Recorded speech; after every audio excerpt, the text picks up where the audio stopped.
Guillaume, il est parti où? Le Bitcoin. Le Bitcoin, il est parti là-bas, il est tombé dans une grotte. T'es sûr? Et il est perdu. Là, il est perdu. Là, il est perdu. Ah, là-bas. Non. Il est là-bas. Non. Il est là-bas. Il est là-bas. Non. C'est un renard. C'est un renard. Tu le vois, toi? Ouais, c'est un renard. Oh putain, merde. Alors, je crois qu'il est perdu. Ah putain. Je crois que... Ah, je le reverrai pas. Oh, tu m'étonnes. Ah, j'en peux plus là. Ah, il faut lui courir derrière comme ça, tout le temps. Tout le temps. Les amis, bonjour. Bonjour à tous. Bon, ici, c'est les tontons crypto. Comme d'habitude, on n'est pas des acteurs. Hein. Ça, c'est clair. Ça, vous l'avez se vu. voit. Hein. Ça se voit. C'est pas grave. On est là pour rigoler. Toujours Julien pour les fondamentaux. Et Alex, côté technique. Et bien sûr, merci encore de nous suivre. Toujours plus de followers. Des commentaires toujours très gentils qui nous font toujours chaud au cœur. Ça fait toujours plaisir. C'est notre carburant, on vous remercie. Et si vous voulez rien rater, likez, abonnez-vous. Nous, ça nous aide à être mieux référencés. Et vous ne ratez rien. Parfait. Tu suis, hein, ça y est. Toujours. Alors, qu'est-ce que tu nous racontes pour cette semaine? Bah écoute, on a un petit menu du jour. Qui est-ce qui est hein? Qui est-ce qui est? Elle a le mérite d'être là. Bon, l'affaire FTX, on va y revenir un petit peu sur cette belle histoire. Qu'est-ce qu'on parle on sent qu'il y a quand même des petits pièges qui vont se présenter à nous. Opportunité ou pas, on va essayer de débunker tout cela. Petit giveaway aussi. Il y aura un petit giveaway, on vous expliquera. Et qu'est-ce qui nous fait le Bitcoin? Il est perdu. Il est perdu. Ça y est, c'est fini. Il remonte, il part. Bon, bref. Allez, on débunk tout ça. On attaque direct par les news. C'est parti. Allez, c'est parti. On n'a pas grand chose à se mettre sur le il n'y a pas grand chose. Il y a des petits détails un peu par-ci par-là. Ouais, quelques petites news de rien. Mais ce qui nous intéresse le plus et ce qui fait nous couler le plus d'encre aujourd'hui, c'est FTX. Alors FTX qui va peut-être devoir vendre pour 3,4 milliards de dollars. Voilà, alors pas totalement. Pour ceux qui sont dans une cave ou qui s'en foutent un petit peu et qui nous regardent de temps en temps, mercredi, ils auront la décision de savoir s'ils peuvent vendre progressivement leurs tokens qu'ils ont en stock. On parle de l'exchange FTX. Le 13 septembre, en effet. Ouais. Exactement. Et suite à cela, ils envisagent de vendre pour 200 millions, ce qui paraît quand même... Alors, au début, je me disais 200 millions. Ah, mais c'est par semaine. Par semaine, voilà. Donc, il y aura une pression vendeuse qui sera initiée suite à cette décision si elle va dans le sens de FTX.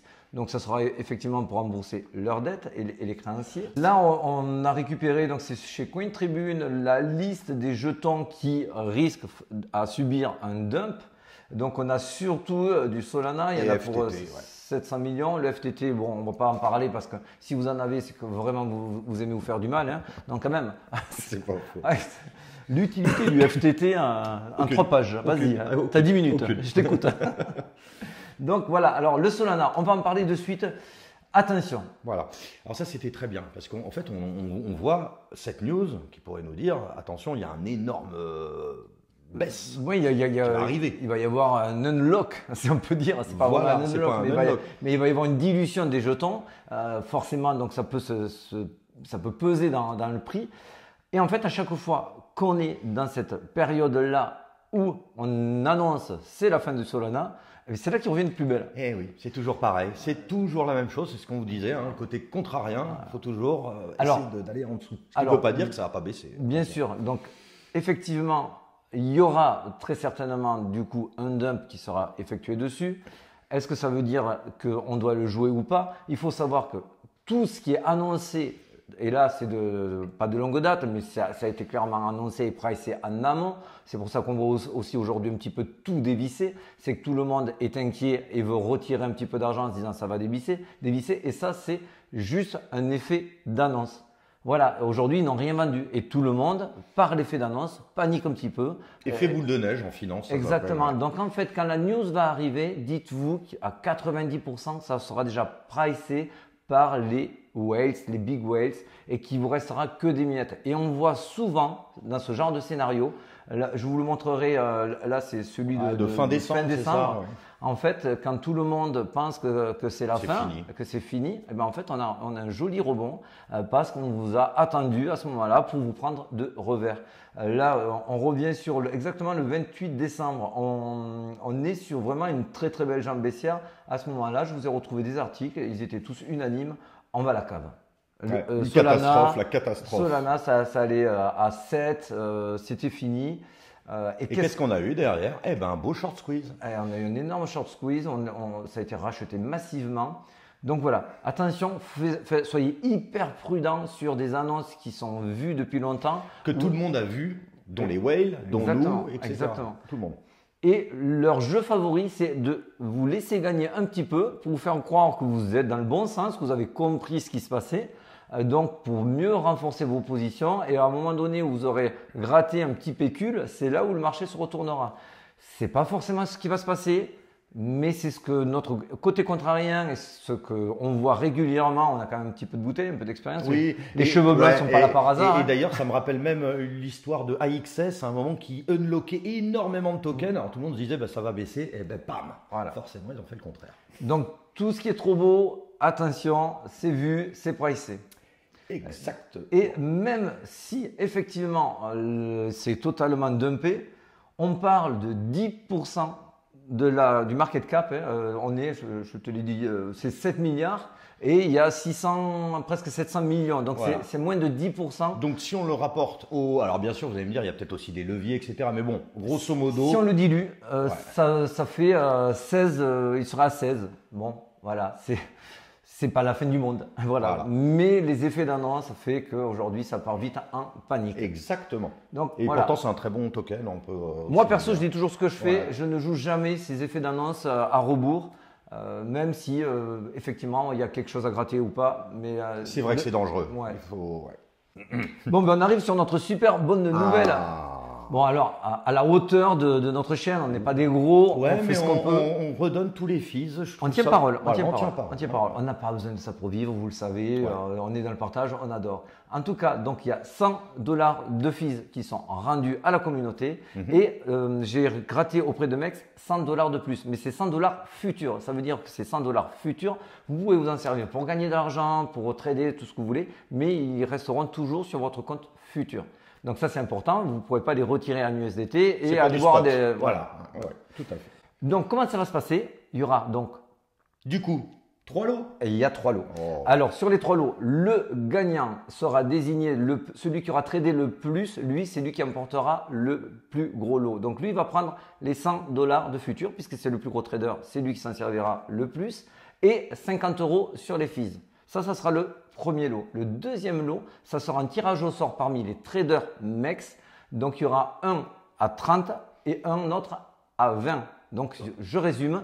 Ou tu résumes, tiens, vas-y. Eh ben, 100 Le premier. € en futur, Oui. plus 50 €. Oui.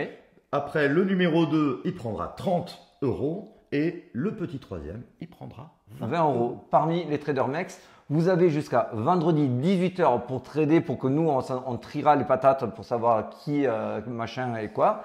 Bon, c'est un petit peu de boulot, mais ça fait partie du jeu. Et on fera ce tirage au sort vendredi 18h. Allez, on prend rendez-vous vendredi 18h. Maintenant, place à l'analyse de notre ami Bitcoin BTC qui est perdu dans le bois.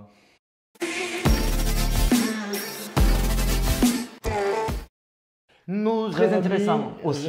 Les reverse repo. Les reverse repo, les frais de repo. Alors oui, ils sont encore en pleine décroissance. On veut voir cette barre. Alors vous voyez, c'est ici, on est vraiment en pleine décrue. Pour l'instant, sort des États-Unis, sort du coffre-fort. Voilà. Et est-ce qu'il va dans les risques? Le problème, non, parce que c'est ce qu'on a dit la semaine dernière, on ne voit pas d'émissions supplémentaires d'accumulation de stablecoin qui ferait monter les cours des riscon et Bitcoin. Pour l'instant, cet argent-là va plutôt en trésorerie, donc ça serait plutôt pour rembourser de la dette.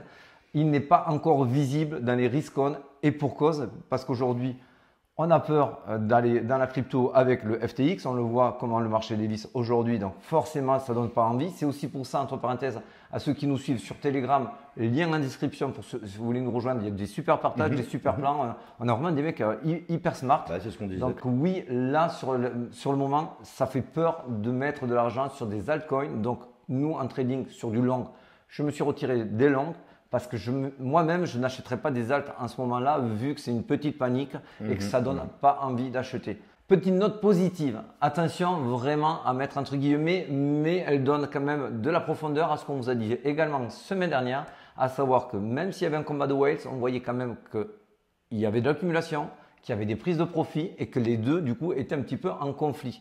Et on le retrouve également sur la cohorte. On m'a demandé, tonton, traduis-nous ça, c'est indigeste. C'est très simple. Alors, comment ça fonctionne? On a une superposition de 6 familles, donc 6 lignes. Voilà, 6 lignes en fonction des bitcoins qui sont détenus. Voilà, des tailles de wallet. Donc, ça va, la ligne du bas, c'est moins de 1 bitcoin par wallet. Et la ligne du haut, ça monte à jusqu'à plus de 10 000 bitcoins. On appelle ça les big whales. Exactement. Donc, c'est surtout la 6e ligne du haut, vraiment celle-ci qui nous intéresse le plus. Parce qu'en fait, c'est les big whales qui, historiquement, qui peuvent aussi prendre. C'est des insiders. Ces insiders, c'est eux qui font le plus de profit, donc c'est plutôt eux qu'il faut suivre. Et là, effectivement, on se rend compte, donc si on regarde la dernière ligne du haut, on se rend compte que quand c'est rouge foncé, ils vendent, quand c'est bleu foncé, ils achètent. Donc ça donne souvent un sens, ça donne souvent une direction. Attention, ce n'est pas l'alpha et l'oméga. On les voit accumuler des fois sur des phases baissières et on les a déjà vus vendre sur des phases haussières pour de la prise de profit. Mais ça vous donne quand même une tendance. Aujourd'hui, la tendance, elle était jusqu'à fin août, ça vend massivement chez les whales. On voit ces rouges foncés, regardez bien en haut à droite, hein, c'est rouge foncé. Et là, on commence à aller sur du orange, du jaune et maintenant on est sur du bleu. Donc il y a une petite inversion, à savoir qu'il y aurait une moyenne de big whales qui arrêterait de prendre du profit et qui réaccumulerait un petit peu. Et comme tu disais, c'est pas obligatoire. Hein. Non, c'est pas obligatoire. Il faut pas se lancer corps et âme là-dedans, puisque là, on voit que quand ça accumule fortement, on est au milieu là ici, donc c'est de fin avril jusqu'à fin juin, on voit que c'est très bleu et pourtant le cours chute. Donc ils ont quand même réussi à accumuler tout en maintenant une pression vendeuse sur le cours. C'est très technique, mais ça ils savent très bien le faire. Donc ce n'est pas systématique, donc ne lancez pas des longues, ne mettez pas all-in, machin, mais juste donnez-vous ce signal-là que quand même si les big whales accumulent, c'est quand même pas parce qu'ils pensent que le Bitcoin va aller à 15 000. Ça, tout à fait, tout à fait. Sinon, on serait dans du rouge massif qui aurait continué rouge massif, rouge massif, rouge massif. Et là, il ne faut pas oublier en plus qu'ils se hedgent, ces personnes-là. C'est-à-dire qu'ils accumulent, mais derrière, il y a des grosses positions en levier aussi qui peuvent permettre de… En revanche, donc, si on dézoome, on revient sur notre plan. Vous savez que nous restons haussiers sur du long terme. Et on est toujours sur nos 3 flux haussiers et 2 flux correctifs. Là, on est en train de rentrer dans le second flux correctif qui, pour nous, va vraiment être assez décisif. On attend des mèches qui peuvent aller jusqu'à 23 000, voire 20 000, qui vraiment traumatiseraient les gens. On vous en a parlé la semaine dernière.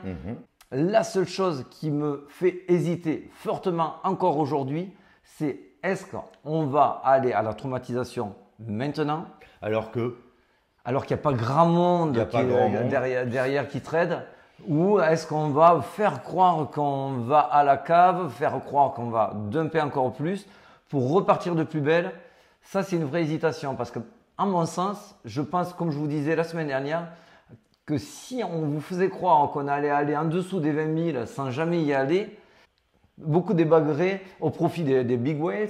Et ils en profiteraient à ce moment-là peut-être pour remonter le cours. Et s'ils remontent, effectivement, là, on irait casser des sommets pour aller les 40 000, on ira un jour. Et c'est aux 40 000 où je pense que là, vraiment, il y aura énormément de monde qui arrivera et que le piège baissier pourrait vraiment sacrifier beaucoup plus de personnes. Tout à fait, tout à fait. Et c'est vrai que là, on en parlait tout à l'heure, c'est vraiment le côté émotion. Là, c'est que de la psychologie. Exactement. On essaie de vous forcer de vous faire peur et que vous ne touchiez à rien et que vous laissiez tomber en disant c'est bon, c'est fini. C'est un peu le thème de la vidéo, le BTC en perdition. Est-ce qu'on n'essaye pas de vous faire croire que c'est fini, que ça va aller vraiment à la cave, qu'on va aller sur des 15 000 comme on voit déjà titré? Voilà, donc attention à cela. Pour nous, aujourd'hui, on est sur du cycle haussier. C'est pour moi incontestable. Le bottom a été trouvé cet automne. Pour moi, ça, c'est aussi incontestable. Je vous le redis, l'hésitation, c'est est-ce qu'on va aller à 40 000 sans être traumatisé ou est-ce qu'on va aller à 40 000 après avoir été traumatisé? Ça, on en a parlé. Moi, je valide totalement ça, on va dire, sur du court, moyen terme, d'aller quand même à 40 000. Il faut quand même amener un petit peu de monde pour descendre. Après, c'est lui qui décidera. Il faut analyser. Si on zoome et qu'on rentre dans de l'intraday, écoutez, c'est pile par contre ce qu'on vous a dit sur…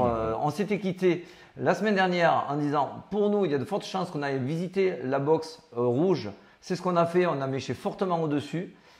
on est venu dans la zone de range. Alors comme d'habitude, les week-ends où il ne se passe rien, vous avez des boîtes blanches comme ça et on rentre au même endroit où on est sorti. C'est ce qui s'est passé, mais je vous avais quand même dit, très certainement à la sortie, il y aura une mèche au nord pour sortir ces petits shorters qui s'étaient positionnés de manière assez opportuniste. Donc là, je te les supprime. Tac. Et tac, là, je te les ai supprimés. Je vais supprimer aussi le range du week-end. C'est fini. Ensuite, on vous avait, comme vous le voyez sur le schéma, annoncé que ça allait forcément aller chercher toutes les positions ici en cercle, donc toutes les longueurs qui sont là depuis longtemps. Donc là, la suite, comme vous le voyez sur le schéma, effectivement, pour nous, c'était logique. Après avoir sorti au nord, on va sortir au sud. Donc là, pendant l'enregistrement, ça a bien méché. Donc on vous les sort. Tac. C'est un plan qui se déroule sans accroc. Voilà, ça c'est vrai que ça veut dire que ça a été pris. Il y avait des liquidités à aller chercher au sud. Elles ont été prises. Elles ont été prises. Exactement. Donc maintenant, est-ce qu'on va revenir dans le range? Ça, on va regarder ça avec l'Open Interest. Effectivement, là on l'avait préparé, mais ça méchait pendant. Mais l'Open Interest était très élevé avec beaucoup de funding. Donc pour moi, c'était évident que ça allait aller au sud. Donc là, est-ce qu'on va faire un retour dans le range? Ça sera l'Open Interest qui en décidera. Aujourd'hui, on est encore très élevé au niveau de l'Open Interest. Est-ce qu'on a besoin de repartir encore plus au sud pour sortir de l'Open Interest? C'est pas sûr parce que là, on voit que ça short de plus en plus. Ça short fort. Peut-être un retour. Peut-être un retour dans le range dans la niche. pour faire baisser l'Open Interest, puisque quand on voit que les funding baissent comme ça, tout le monde s'est mis à shorter de manière très opportuniste ces dernières minutes. Et on le voit sur cette prise de gain dans l'Open Interest, des leviers ont été mis en place. Donc c'est fort possible qu'on ait un retour vers le nord pour squeezer ces gens-là. Voilà, rien de plus. On a un petit peu de calendrier économique. Il y a le CPI. Oui, je te montre ça. Voilà, je te montre ça. C'est rapide. Hein. Il y a, voilà, on a le core CPI plus taux de chômage et autres. Exactement. Donc, voilà, qui sont des données et surtout le discours de notre amie Madame Lagarde de la BCE. Voilà, sur les taux directeurs. Ça amènera un petit peu plus de volatilité. Est-ce qu'il faut s'attendre à un renversement de situation? Non, on a un consensus à 3,6, donc ça remonte, ça repartirait à la hausse. On le voit aussi sur Trueflation que ça repart légèrement à la hausse. En tout cas, on voit qu'on a chopé un bottom. Donc on opérerait une petite convergence. Peut-être que le spread entre le taux des USA et le taux constaté convergerait. Donc voilà, à voir. En tout cas, ce qui est très bien, c'est qu'on sait qu'à peu près, potentiellement, il n'y aura plus d'augmentation de taux la prochaine séance. Tiens, regarde, je te l'ai mis. Voilà, donc on a 93%, donc il est quasi probable qu'il n'y ait aucune augmentation de taux, par contre. C'est le mois prochain, le mois encore d'après, pardon, c'est le 1er novembre. Voilà, et là, il peut y avoir un petit peu de swing. De swing. Il faudra être très attentif comment évolue le chiffre que je vous entoure là, le 38%. Celui-là sera très important. Est-ce qu'il monte, est-ce qu'il baisse? Voilà. S'il reste à 38%, à savoir qu'il y a une grosse indécision sur une augmentation du taux par la Fed ou pas, là, ça peut amener des surprises. Et s'il y a des surprises, il y aura des opportunités sur les marchés. Exactement. Et alors nous, opérer un pivot fin d'année ou pas, donc tout ça, on le verra en temps voulu. Aujourd'hui, exactement, mais c'est vrai qu'il faut bien quand même regarder cette partie-là, c'est toujours très intéressant. Sur ce, je crois qu'on s'est tout dit. Ouais, on s'est tout dit. On repart chercher. Ouais, on y retourne. Allez. On va essayer de vous le ramener dans le range. Bon, allez. Ciao mon Alex. Hein. Bon, on y va, tu pars à gauche? Ouais, vas-y.